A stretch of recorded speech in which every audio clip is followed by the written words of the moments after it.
बहुत समय पहले की बात है। कासगंज नामक एक सुंदर सा गांव हुआ करता था। उस गांव में एक लकड़हारा रहता था जिसका नाम रामू था। रामू बहुत ही ईमानदार और मेहनती था। वह हमेशा अपने काम से खुश रहता था। उसके पास ज्यादा पैसे नहीं थे, लेकिन वह अपनी जिंदगी से संतुष्ट था। रामू के परिवार में उसकी पत्नी और उसके 2 बच्चे थे। रामू सेठ लालचंद के यहाँ लकड़ी काटने का काम करता था और लकड़ी काटने के बदले में सेठ लालचंद रामू को पैसे देता था, जिससे रामू और उसके परिवार का जीवन व्यापन होता था। सुमन, मैं काम पर जा रहा हूँ। आज बहुत देर हो गया है, तो तुम बच्चों को स्कूल छोड़ाना। जी, स्कूल तो मैं छोड़ आऊंगी, लेकिन मोनू और चिंकी पिछले 2 दिन से कह रहे हैं कि उनके स्कूल की टीचर स्कूल की फीस मंगा रही है। हाँ, तो जाकर दे आओ ना स्कूल की फीस। अजी कहाँ से दूं? आप जो पगार लाते हैं उसमें मुश्किल से तो घर चल पाता है। अब उतनी सी तनख्वाह में मैं बच्चों की फीस का इंतजाम कैसे करूं? अजी मैं एक बात आपको साफ साफ कह देती हूँ, आप सेठ लालचंद जी से पगार बढ़ाने की बात कहिए। दिन पर दिन खर्च बढ़ता जा रहा है। बाजार में अगर सब्जी लेने निकलो तो सब्जियों के दाम आसमान छू रहे हैं, और बच्चों की पढ़ाई का खर्चा, घर का खर्चा, अब इतनी कम तनख्वाह में कैसे गुजारा होगा? ठीक है, मैं आज ही सेठ जी से थोड़ा पगार बढ़ाने की बात करता हूँ। इतना कहकर रामू काम पर चला जाता है।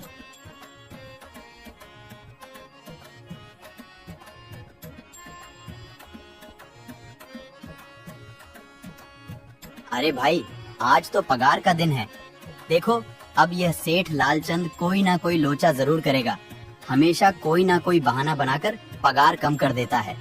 और अगली बार तो मेरी आधी पगार काट ली थी, यह कहकर कि जो मैंने लालचंद जी से 200 रुपए उधार लिए थे, उसका ब्याज बढ़कर 1000 रुपए हो गया है। इसलिए मैं तुम्हारी पगार में से 1000 रुपए काट रहा हूँ। हाँ हरिया भाई, तुम एकदम ठीक कह रहे हो। ये सेठ लालचंद ना एक नंबर का चालाक और लालची इंसान है।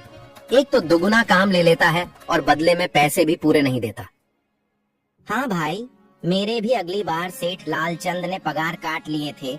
मैंने बस 2 छुट्टी ली थी जब मेरी बिटिया बहुत बीमार थी, और इस लालचंद ने इस बात का फायदा उठाकर मेरी पूरी आधी पगार काट ली। हे भगवान, बस सेठ जी इस बार मेरी पूरी पगार दे दें। बच्चों के स्कूल की फीस भी भरनी है। ऐसे सभी लकड़हारे अपने काम पर लग जाते हैं। काम करने के बाद सेठ लालचंद के पास जाते हैं। सेठ जी, महीना पूरा हो गया है, हमें हमारी तनख्वाह दे दीजिए। देखो भाइयों, अभी मेरे पास तुम्हें देने के लिए पैसे नहीं है। अभी माल नहीं बिका है, सारा माल गोदाम में ही पड़ा हुआ है। कल या परसों तक तुम्हें तुम्हारी तनख्वाह मिल जाएगी। पर सेठ जी, अभी हमारे पास बिल्कुल पैसे नहीं बचे हैं। घर का भी सामान लाना है, बच्चों की फीस भरनी है। अरे मैंने कहा तो सही, 1-2 दिन और रुक जाओ, कल या परसों तक पैसे मिल जाएंगे। अभी मेरे पास पैसे नहीं है। सभी लकड़हारे निराश मन से अपने अपने घर आ जाते हैं। अजी क्या हुआ? इस बार कितना पगार मिला है? सुमन, अभी कोई पगार नहीं मिला। सेठ जी ने कहा है कि 1-2 दिन में पगार मिल जाएगा। पगार नहीं मिला? आपको तो पता है ना, बच्चों की फीस भरनी है। इनकी स्कूल टीचर ने आज साफ साफ चेतावनी दे दी है कि अगर कल फीस नहीं लाई तो बच्चों को घर पर ही बिठा लेना। अब बताओ मैं क्या करूं? मैं क्या करूं सुमन, ये सेठ जी समय पर कभी पैसे देते ही नहीं है। अब तो बस हम इंतजार के सिवा और कुछ नहीं कर सकते। 1-2 दिन की बात है, देख लेते हैं। ऐसे ही 2 दिन गुजर जाते हैं। 2 दिन बाद सेठ लालचंद सबको पगार देता है। अरे हरिया, ये ले अपनी इस महीने की पगार। सेठ जी, यह तो बस 2000 है। मैंने तो इस महीने 3000 तक का काम किया है। हाँ, काम तो किया है, लेकिन तूने 1-1 घंटे आराम भी तो किया है। ये पैसे उसी आराम के काटे हैं। पर सेठ जी, आपने तो कहा था 8 घंटे काम के महीने में 3000 मिलेंगे, और मैंने तो 8 घंटे काम किया और 1 घंटे आराम। देख हरिया, मुझे ज्यादा हिसाब किताब न समझा। ये 2000 रख, अगर चाहिए तो, और अगर नहीं चाहिए तो कहीं और काम ढूंढ ले। बेचारे हरिया के पास उन पैसे को लेने के सिवाय और कोई रास्ता नहीं था। हरिया चुपचाप वह पैसे रख लेता है। रामू, ये लो तुम्हारे 2500 रुपए। पर सेठ जी, 2500 क्यों? मेरे तो पूरे 3000 बनते हैं ना। मैंने तो कोई छुट्टी भी नहीं की और ना ही कोई आराम। मैंने तो अपना सारा काम समय पर किया है। हाँ, समय पर तो किया है, पर इस समय बाजार में लकड़ियों का दाम काफी सस्ता हो गया है। इस वजह से अभी तुम्हें भी पगार कम ही मिलेगी जब तक लकड़ियों का दाम नहीं बढ़ता। पर सेठ जी, बात तो 3,000 की हुई थी ना, अब 2,500 में मैं कैसे घर चलाऊंगा? बच्चों की स्कूल की फीस भी भरनी है सेठ जी। इस बार आप पूरे पैसे दे दीजिए। 2,500 ही मिलेंगे तुझे। यहाँ काम करना है तो कर, वरना कहीं और काम ढूंढ ले। बेचारे हरिया के पास उन पैसे को लेने के सिवाय और कोई रास्ता नहीं था।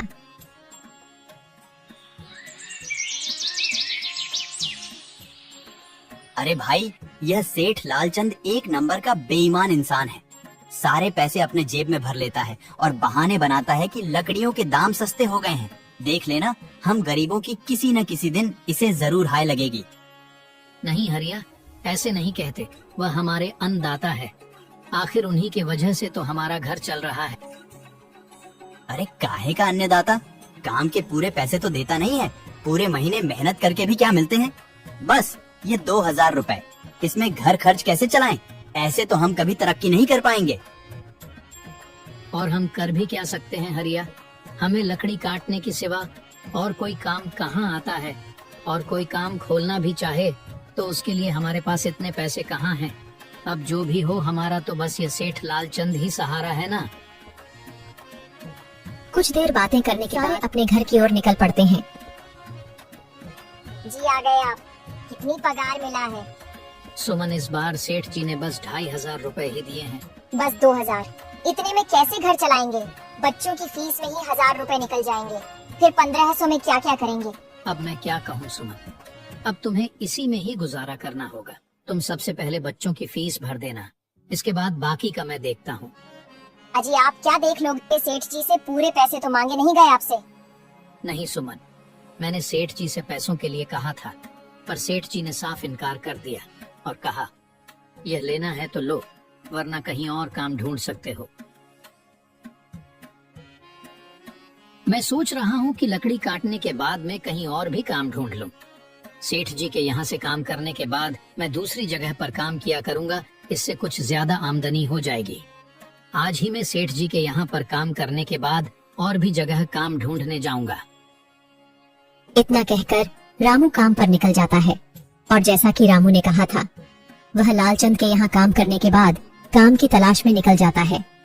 रामू पूरे गांव में काम ढूंढता है, दुकानों दुकानों पर जाकर लोगों से काम मांगता है, मगर हर जगह रामू को केवल निराशा ही हाथ लगती है। अंत में थक हार कर रामू वापस जाने लगता है। तभी वह देखता है कि अचानक बहुत सारे भैंसों का झुंड उसकी तरफ दौड़े आ रहा है। यह देखकर रामू बहुत डर जाता है।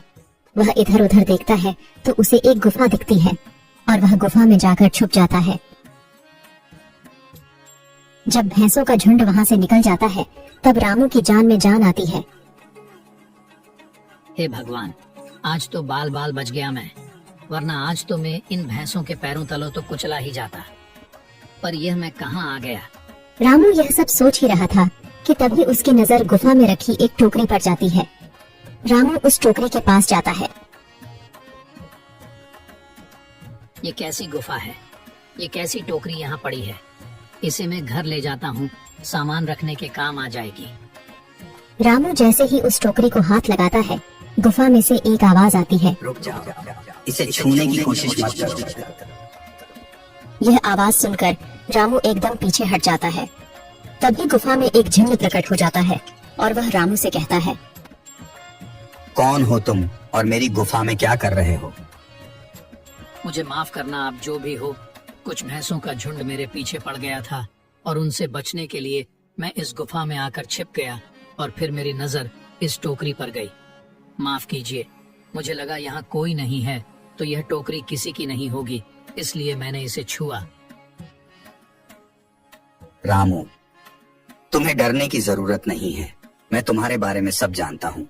मेरी नजर एक बार भी जिस पर पड़ जाती है, मैं उसका इतिहास अपनी खुली आंखों से देख सकता हूँ।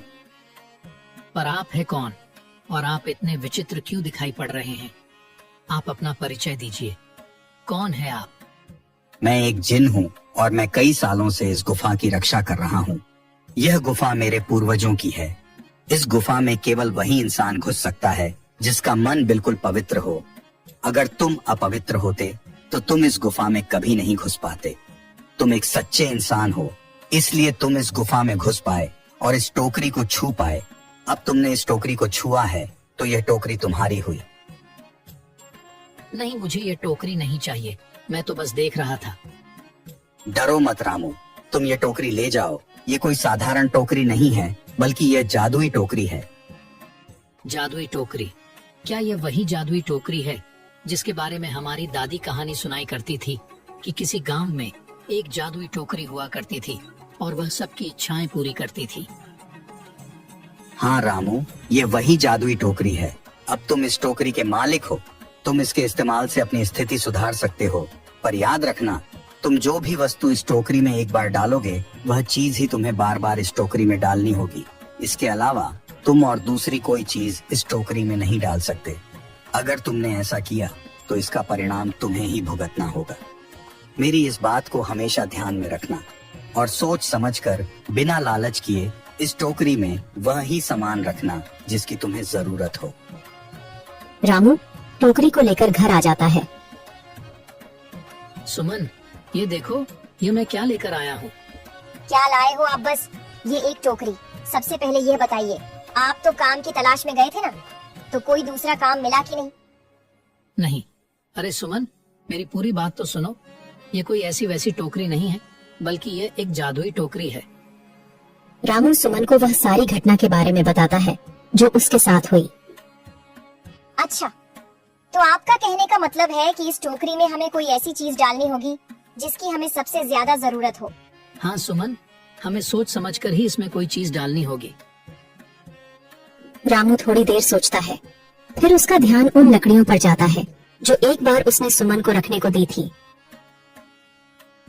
सुमन, तुम्हें याद है, एक बार मैं जंगलों में लकड़ियां काटने गया था तो मुझे एक चंदन की लकड़ी मिली थी और वह मैंने तुम्हें लाकर दे दी थी। हाँ, दी तो थी। तो तुम उस लकड़ी को ले आओ। हम उस चंदन की लकड़ी को ही इसमें डालेंगे और उस लकड़ी से अपना एक व्यापार शुरू करेंगे। सुमन चंदन की लकड़ी को ले आती है और उसे टोकरी में डाल देती है। वह जैसे ही चंदन की लकड़ी उस टोकरी में डालते हैं, उसमें कई सारी लकड़ियां आ जाती हैं। अरे वह, ये तो चमत्कार ही हो गया। ये देखिए, कितनी सारी चंदन की लकड़ियां हो गई। अगर आप इसको बेचेंगे तो इससे काफी अच्छे पैसे मिलेंगे। हाँ राधा, मैं कल सुबह बाजार जाकर इनको बेच आऊंगा और जो पैसे मिलेंगे उससे हम अपने मोनू और चिंकी के स्कूल की फीस भर देंगे और बाकी बचे पैसों को संभाल कर रख लेंगे।